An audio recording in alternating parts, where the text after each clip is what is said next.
a la última presentación que está en la agenda, que es la de Rodrigo. Quisiera invitar a Geoff Houston. Él nos va a hablar sobre mediciones que ha estado haciendo sobre IPv6. Entonces, bienvenido, Geoff. Did you send the slides?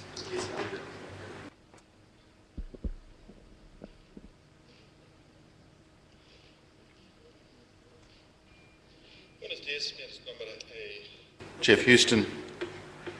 I didn't even know that in Spanish.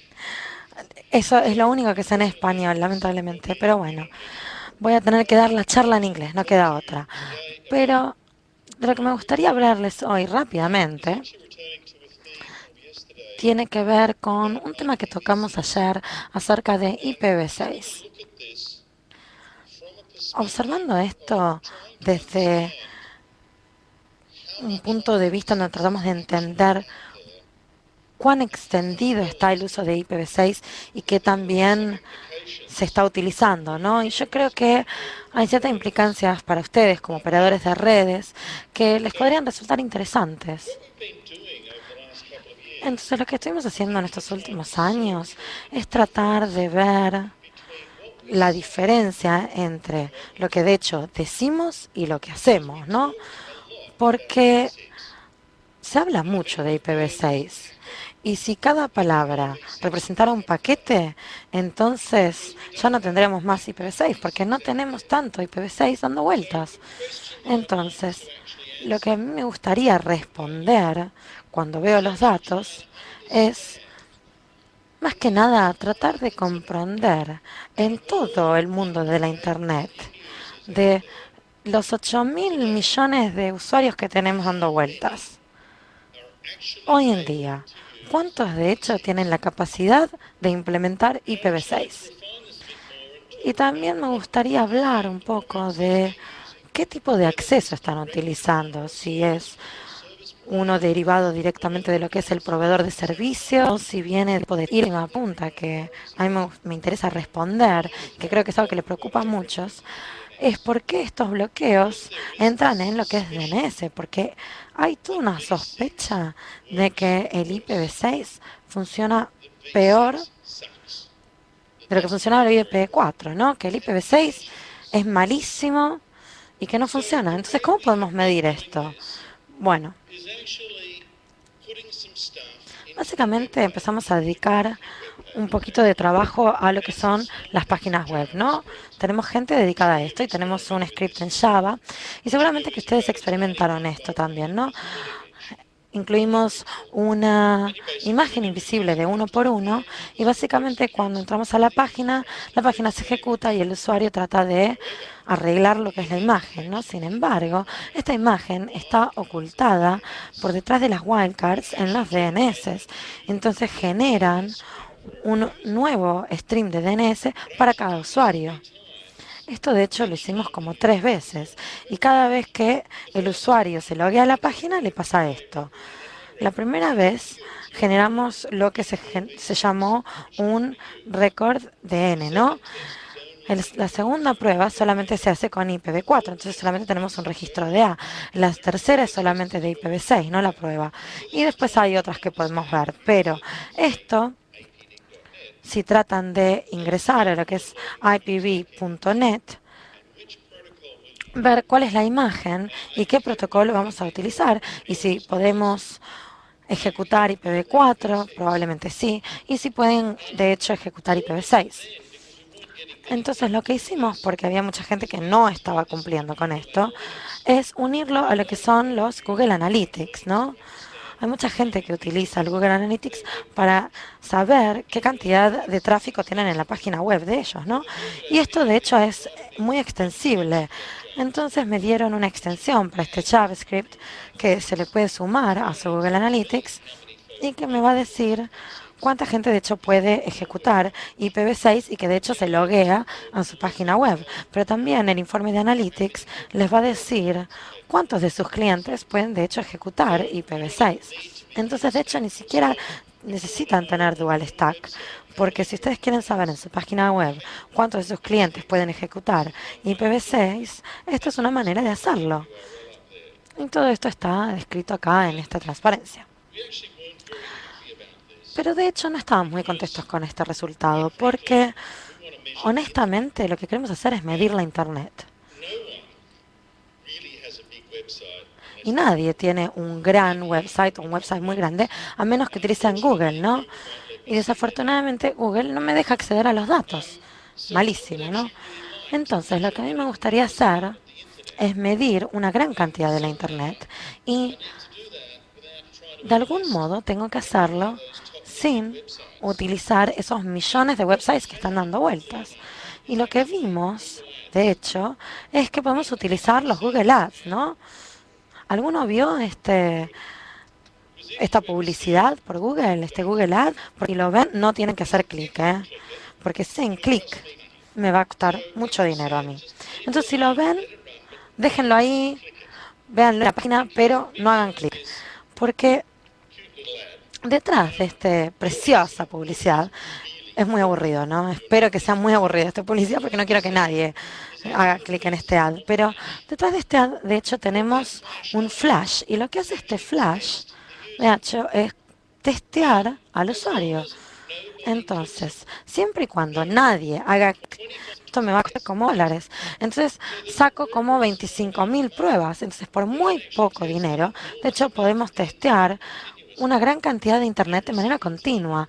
Y cada vez que sacamos esa publicidad y cuando la gente no hace clic, entonces yo tengo todo un conjunto de pruebas de IPv6. Entonces a partir de eso, de hecho, recibimos impresiones de todas partes de la Internet.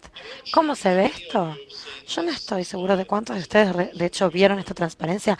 Esta transparencia proviene de Google y tiene que ver con medir lo que Google obtiene de sus visitores, ¿no? Cientos de millones por día, ¿no?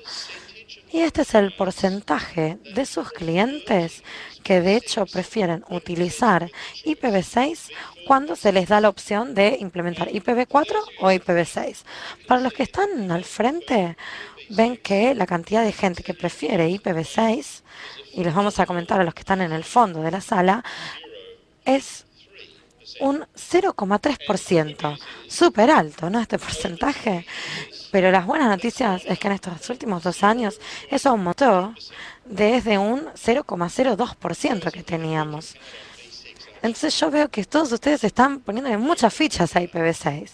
Tienen que trabajar aún más, porque realmente no están haciendo bien su trabajo.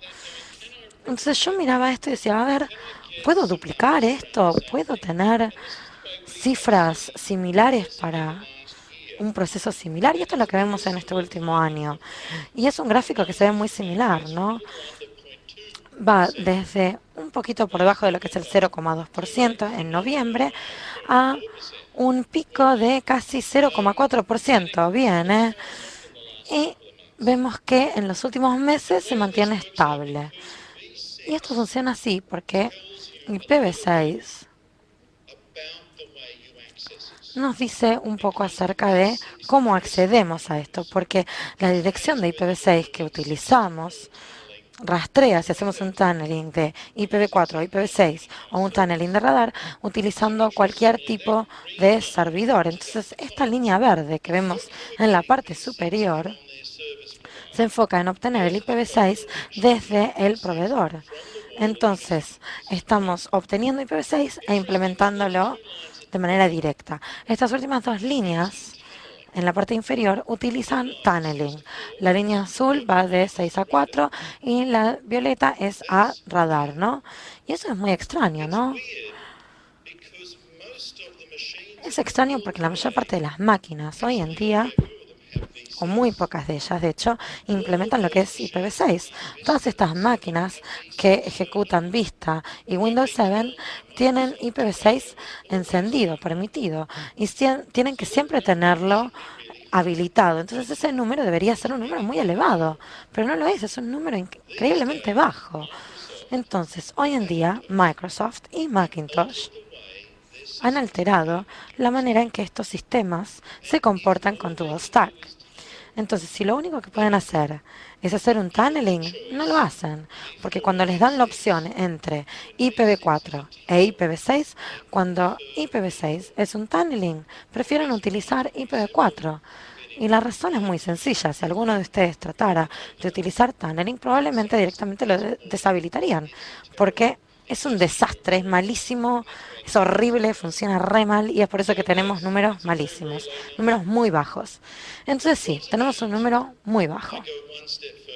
Pero ¿qué pasa si voy un paso más allá y les digo, no les voy a dar la opción de implementar IPv4 o IPv6? Acá tienen un URL que solamente se va a ejecutar con esto. Entonces, para todos ustedes que están tratando de bloquear DNS, ustedes pierden, porque no van a ver esto. Pero si pueden tener un cuádruple A de un DNS y este prueba solamente tiene un cuádruple A, o un 4A, esto es lo que vamos a ver, 0,3% nada más, sino que va a estar entre el 3 y el 4%. Entonces, entre 3 y 4 personas de cada 100 personas, o solamente este sector de la sala, de hecho van a ejecutar IPv6 con un sitio de solo IPv6. Y eso es más de 0,3%, ¿no? Esto de hecho son buenas noticias. Sin embargo, hay más cosas interesantes que están pasando en nuestra ruta inferior, ¿no? En junio o en julio, Macintosh lanzó lo que es una actualización para el navegador de Chrome, ¿no? Entonces, en vez de preferir solamente IPv6 cuando tienen un IPv6 Unicast o Anycast y tenían este IPv6 de parte del proveedor, empezaron como una carrera y siempre que llegaban ahí tenían un URL, ¿no? Entonces atravesaban el DNS, pedían el 4A y cualquiera empezara primero se empezaba entonces con la conexión. Entonces IPv6 se volvía más lento. En algunos casos lo que sucedía es que preferíamos utilizar IPv4 aunque pudiéramos implementar IPv6. Y eso es lo que vemos en la parte inferior del gráfico, donde vemos el cambio que se hizo a partir de los proveedores. En la parte superior, de hecho, vemos que se está pasando de 6 a 4. Entonces, y esto se está viendo en como un 6 o un 4% de lo que es la red. Entonces, ahora vamos a hablar de la cantidad de gente que prefiere IPv6, que es alrededor de 3 o 4% de ejecutarlo. ¿Y qué pasa con el resto de la gente? ¿Qué pasa con el otro 94% que nos quedó colgado? Acá es donde Microsoft empezó a hacer cosas raras, porque si lo único que tenemos es Torado, la máquina nunca le va a pedir al DNS un 4A. Va a decir, a ver, deja que lo haga yo. Porque si yo te doy ese URL y vos tenés Torado, entonces vas a tratar de sacarlo, porque ya no le estás pidiendo nada al DNS. Ya lo hiciste vos solo. Entonces, cuando yo hago eso, más de un tercio de la Internet lo obtiene. Más de un tercio de la Internet, de hecho, va a poder ejecutar IPv6. Más de un tercio de la Internet, de hecho, puede convencerse, ¿no? Yo puedo tratar de convencerlos para que usen IPv6. Entonces, si hago eso con DNS, eso es lo que voy a poder lograr, convencerlos de que usen IPv6. Entonces, ahora lo que tengo es una imagen en donde veo que un tercio de la Internet, de hecho, tiene la capacidad de ejecutar IPv6 con un stack activo.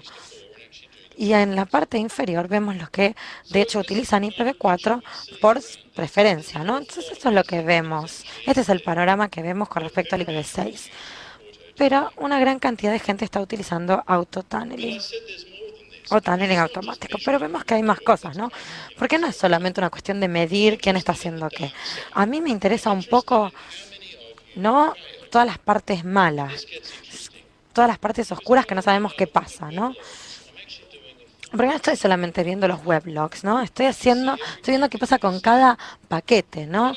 Puedo ver cada paquete que se está enviando. Entonces lo que yo estoy buscando es algo que yo llamo naked scene, ¿no? Un scene desnudo. Porque cuando algo está roto o cuando algo está fallando, yo puedo ver el intento inicial de conectarse. Entonces TCP me va a dar un paquete de SYN inicial. Entonces yo voy a responder con un SYN ACK. Y si todo funciona bien, ustedes me van a enviar un ACK y de ahí en más continuamos, ¿no? ¿Y cuántos de ustedes no me podrían mandar un ACK? A ver. Este es un gráfico que vimos desde comienzos de este año con el porcentaje de personas que de hecho fracasan. En la parte inferior, en parte verde, vemos la gente que utiliza IPv4. Este es el servicio de hoy en día. Este es el servicio estándar de IPv4. Y lo que vemos marcado en azul es IPv6. Increíble, ¿no? Impactante, porque 10% de los intentos de conexión fallan. Si eso fueran los servidores convencionales y uno estuviera ejecutando un ASP, estaríamos en la quiebra, porque eso no es un servicio, sino que simplemente es molestar a la gente, porque 10% de la gente, 10% de las veces no funciona. Terrible. Veamos por qué pasa esto. Como mencioné antes, la dirección que utilizamos es fundamental porque me dice qué tipo de conexión estoy generando o realizando. Si yo estoy ejecutando de IPv6 a IPv4, ahora te voy a marcar esto con rojo. Ahora, si tengo torado, te voy a marcar en verde. Y si ustedes tienen un servicio de IPv6 desde su proveedor de servicios, los voy a pintar con azul, los voy a marcar con azul.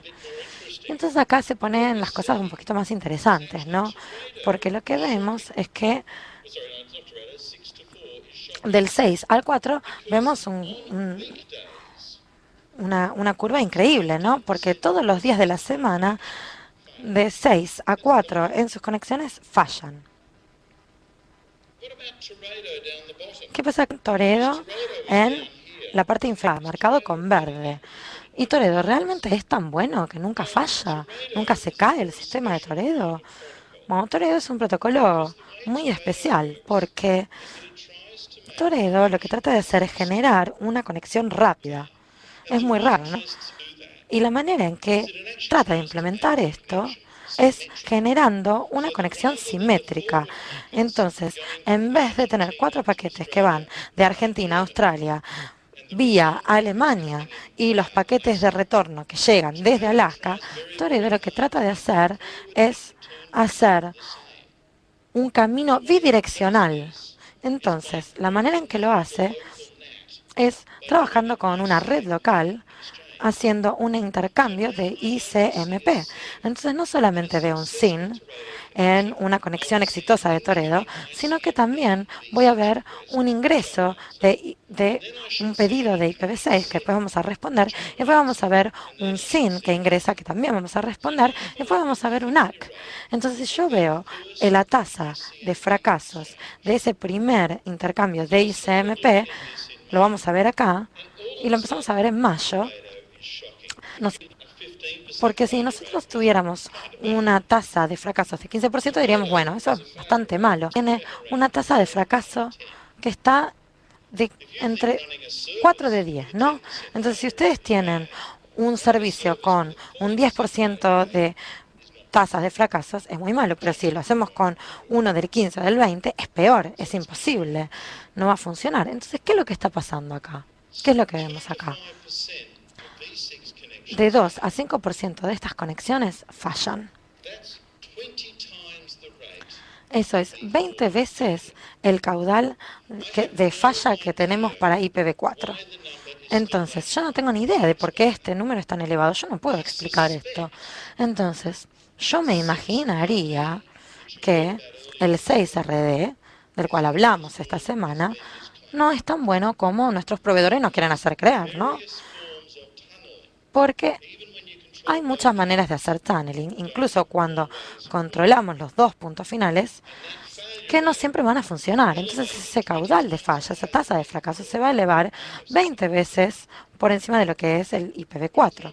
Y eso podría ser una razón por la cual hay tanto fracaso. Si no es eso, la verdad que no sé qué es. Pero si ustedes no están haciendo de 6 y Onion, se implementan con Web 7, por ejemplo, fallan alrededor del 12 a 15% de las veces. Pero es culpa de ustedes, porque ustedes son los que están generando el daño. Porque lo que ustedes tienen es un filtro de ingreso que dice que el protocolo 41 es malo. Entonces, enviamos un paquete de IPv6, IPv4 sin utilizar TCP o UNIP, sino que utilizando el protocolo 41. Entonces, ahí se va el SYN Entonces yo respondo con un SYNAC utilizando el protocolo 41 y el firewall dice, no, eso es un error, descártenlo. Entonces esto es un daño que se hacen a ustedes mismos. Ustedes están generando este daño a sí mismos. Si lo pueden solucionar, bárbaro, los felicito. Si no, tenemos un problema. 45% de las conexiones de Toredo fallan también. Ahora, ustedes no se están haciendo esto a ustedes mismos, ¿no? Ustedes están ejecutando una red y los paquetes que se trasladan por la red son un UNIP estándar de versión 4. Entonces, no, esto no es un daño que se están generando ustedes. Entonces, yo también podría decir que el firewall no es, porque seguro que el firewall local tampoco se da cuenta de que ustedes están implementando Toreo, porque yo veo los paquetes que entran y que salen y veo que está funcionando. Entonces hay algo más que está pasando acá. Y lo que está sucediendo es que la manera en que Toredo hace esta reversa falla casi la mitad de las veces. Y eso es increíble, ¿no?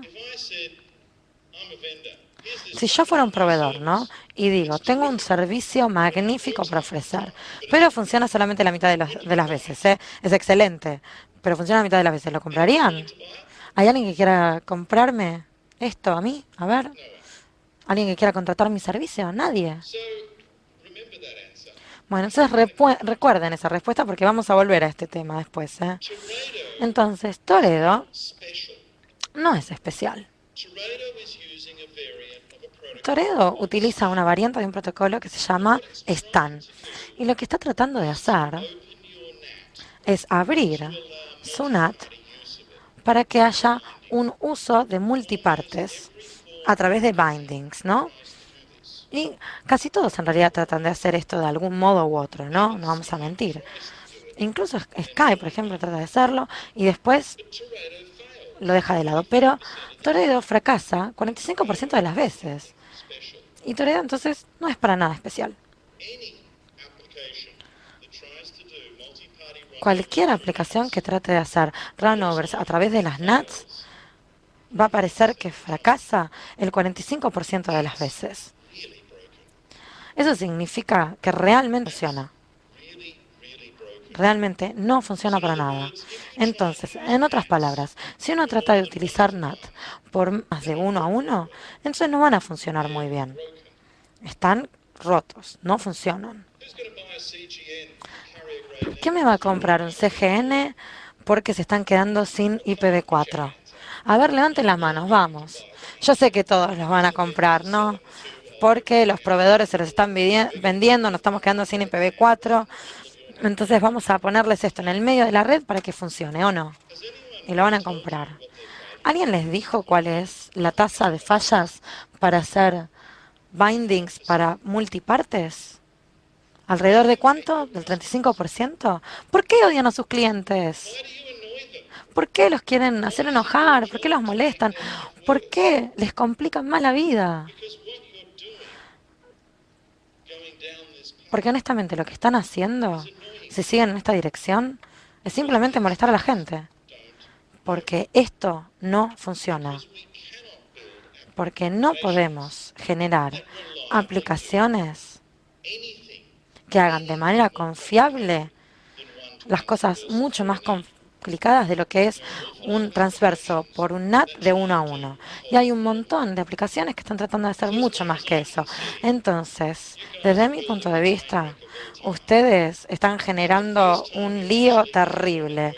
Y la primera vez que compliquen sus NATs utilizando CGNs, realmente van a destruir todo. Mucha suerte, y gracias.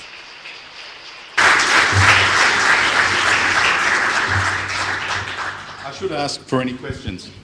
A ver, ¿hay alguna pregunta? El micrófono no está habilitado, a ver. Ahí funciona, bien. Yo vi cifras muy buenas, como por ejemplo 30% para IPv6. Recientemente, ¿compraste alguna cosa muy cara por internet? Sí, obviamente que sí, lo hice. ¿Y trataste de descubrir cuál era la calidad de este producto? Sí, es muy normal hacer eso, ¿no? Y también te pasó que más tras mes todavía veías Google Ads para esos productos. Yo creo que hay un efecto sistemático utilizando publicidades para IPv6. De hecho, lo que estamos midiendo con esa cifra tan elevada es medir la penetración a nivel mundial de Windows Vista y de Windows 7 o Windows 7. Porque básicamente es como una relación de 1 a 1. Y Windows Vista y Windows 7, de hecho, se encuentran entre 50 y 60% de lo que es la Internet. Y lo que estamos viendo es que alrededor de 40% tienen un Teredo que funciona y el otro 20% tienen un Teredo que no funciona. Es un desastre. Entonces, no llegamos a lo que es un MAX, sino que a ASP. Entonces, si vemos estos mapas de quién tiene esta máquina con estas identificaciones de navegadores, eso es lo que está pasando a nivel mundial. Y estamos viendo qué es lo que pasa con estas máquinas. Entonces, básicamente, esto funciona como un gran espejo de lo que es la Internet hoy en día. Y las fallas que vemos, los fracasos que vemos de los NATs, son bastante más precisas, son muy precisas de lo mal que funcionan las aplicaciones con las NATs, porque las NATs realmente son muy aleatorias. Todo el mundo construyó las NATs de manera distinta y sus comportamientos de binding son singulares y diferentes. Entonces, un NAT de carrier es simplemente un NAT por el cual estamos pagando mucha plata. Nada más que eso. No es mejor. Es lo mismo. Es la misma vieja tecnología que funciona mal. Una pregunta, a ver.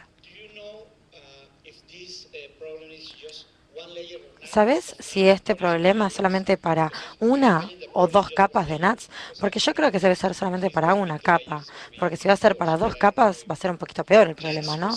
No, NATs funcionaba tan mal que dentro de la industria crearon un protocolo llamado PNP para permitir una cierta comunicación entre la máquina que se estaba ejecutando y la NAT local. Entonces, cuando ponemos un NAT de carrier, la diferencia es que no va a haber un PNP. Entonces, cualquier esperanza que tengas de solucionar el problema desapareció, porque ya ni siquiera lo pueden solucionar utilizando un PNP. Realmente funciona mal y no lo puedes solucionar. Entonces sí, con dos NATs vamos a tener aún más problemas. ¿Quién va a comprar estas NATs de carrier? A ver, por favor, levanten la mano.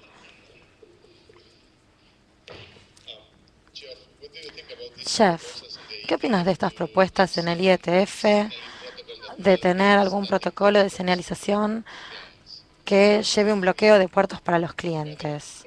¿Vos crees que sería mejor o peor? A ver, podemos solucionar el problema de muchas maneras. Podemos generar más protocolos y más señalización para que las NATs funcionen, ¿no? O para tratar de hacerlas funcionar. Para que esto suceda, van a tener que cambiar los modems DSL de todos los clientes a un nuevo software de RIF. Entonces, probablemente van a tener que cambiar cualquier dispositivo de gateway externo. Probablemente tengan que cambiar todos los equipos que tengan. ¿Está bien? ¿Para hacer qué? Para que las NATs funcionen. O podrías dedicarle el mismo esfuerzo a implementar IPv6 de la misma manera que implementas IPv4 hoy en día. Un camino te va a llevar a lo que es el futuro, ¿eh? La otra realmente no tiene sentido, es fútil.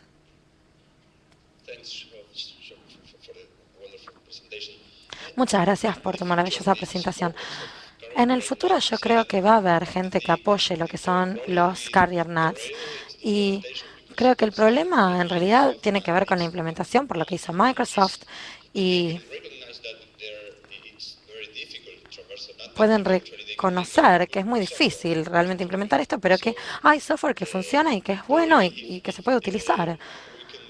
Entonces, por ahí podemos hacer un análisis similar a lo que es Sky o cualquier otro tipo de tecnología y demostrar que es muy difícil poder hacerlo funcionar, que no es solamente una implementación que no funciona, sino que hay muchas más cosas que entran en juego. Bueno, entonces lo que está sucediendo De hecho, es que el IETF hace muchísimos años decidió que las NATs no funcionaban, que no les gustaban, entonces se rehusaron a generar un estándar para su comportamiento, ¿no? Para TCP eso no es un problema, porque la manera en que los NATs funcionan con los TCPs es muy predecible. Pero para el protocolo de UDP, de hecho, no teníamos un estándar a seguir. Entonces, cada vez que lo íbamos a implementar, querían hacerlo de una manera más creativa. Entonces, nunca deberíamos tener un software técnico para querer hacernos los locos y ser creativos, porque no va a funcionar. No funcionan de la misma manera. Tenemos diferentes comportamientos de NAT, incluso a partir del mismo proveedor, con la misma cantidad de productos. Porque cuando hacen el cambio en los firmwares, la NAT se va a comportar de manera distinta, porque se dirigió a una implementación de software diferente. Y esto no se puede solucionar de manera sencilla, para nada, ¿eh? Y pedirle a las aplicaciones que generen un puente con este problema está bien, pero no se olviden que más de un tercio del mundo está ejecutando Windows XP. Entonces, sin importar lo buenas que sean las aplicaciones del mañana, todos ustedes están trabajando con tecnología antigua y aplicaciones antiguas. Y el legado de aplicaciones que tenemos fracasan. Entonces les voy a volver a preguntar, ¿quién va a utilizar un CNG o un CGN? Porque todavía ustedes están utilizando las aplicaciones del pasado que no funcionan. Y ese es el problema que tenemos hoy en día. Los CGNs no son la respuesta acá. Necesitamos apresurarnos en solucionar este problema. Necesitamos llegar a una solución rápidamente y CGN lamentablemente no es la solución. Y vamos a dedicarle más tiempo a esto mañana, porque por ahí me parece que ya me pasé un poquito más, así que voy a tomar la última pregunta rápidamente. Creo que todos estamos de acuerdo en que nadie quiere seguir implementando IPv4. Pero todavía vivimos en un mundo en donde no podemos acceder a todo a través de IPv6, aunque lo implementemos. Entonces, si queremos continuar con el crecimiento y tener más espacio de direcciones con IPv6, ¿qué sugerís que hagamos si no queremos incluir CGNA? Bueno, le vamos a dedicar más tiempo a esto mañana, pero es un problema muy difícil. Y ustedes son unos vagos, ¿eh? Ustedes son vagos. Tendrían que haber pensado en esto hace 5 años, haber implementado algo hace 5 años, porque ahora se metieron en un problema terrible. Se cavaron un pozo que no tiene fondo. Y creo que va a terminar en Siberia este pozo. Es profundísimo. No tiene final. Muchas gracias.